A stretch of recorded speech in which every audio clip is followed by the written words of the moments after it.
Here's an example about betraying yourself, but then blaming someone else for betraying yourself. Take an example of a 45-year-old woman who now struggles with defining herself. She feels like she's lost her identity. She doesn't know who she is anymore. And that's because for the last 25 years, she spent being a stay-at-home mother. She raised her 6 kids. All of them are now finishing high school or going to university.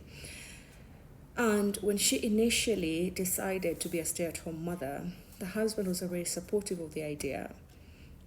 And she liked that about her husband. But now, the husband has created all this life for himself. He's got wealth, he's got properties, he's got stuff going on. And now the wife is starting to pick fights with the husband. Why are you not including my name in this property? Why am I not part of this business? Why can I not be a signatory for this and that? And the husband is saying, but I worked for it, it's mine. And now the wife is saying, but what about our children? What if? Why don't you? And the husband says, they're my children too, so I'm going to include them in whatever inheritance that I leave. I mean, this is theirs, but it's not yours. And now the wife starts complaining that the husband is being a narcissist for doing that. And this happens quite a lot.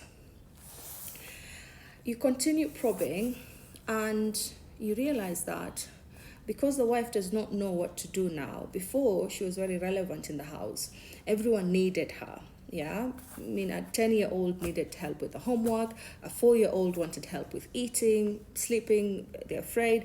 So the mother had her life full when the kids were young, but now they're older and she doesn't know what to do with herself. And so now she started building resentment towards the husband, because when she looks at him, she starts thinking that or believing that the reason why the husband is successful is the reason why she isn't. The reason why her husband has a life is exactly the reason why she doesn't. So she's become envious. And now there are a lot of issues in the family. And then you continue asking, so how did you get yourself here? And you realize that it was her decision. She decided she wanted to be a stay-at-home mother.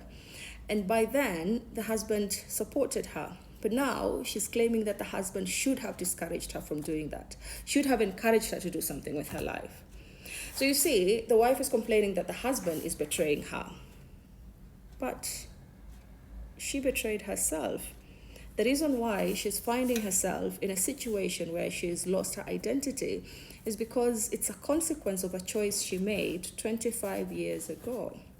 And these are the very painful points of realization that people have to come to when they're doing their process of therapy.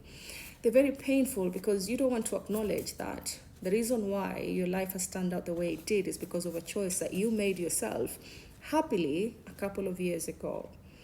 So getting to that point where you acknowledge that I need to do something about it because I'm the one who made this choice 25 years ago, and now these are the consequences of that choice, and I have to deal with them. I have to take responsibility and find a way to build my life out of this chaos.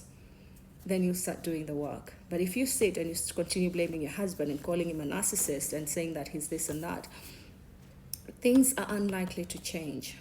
Things change when you make effort, when you do things to make them change.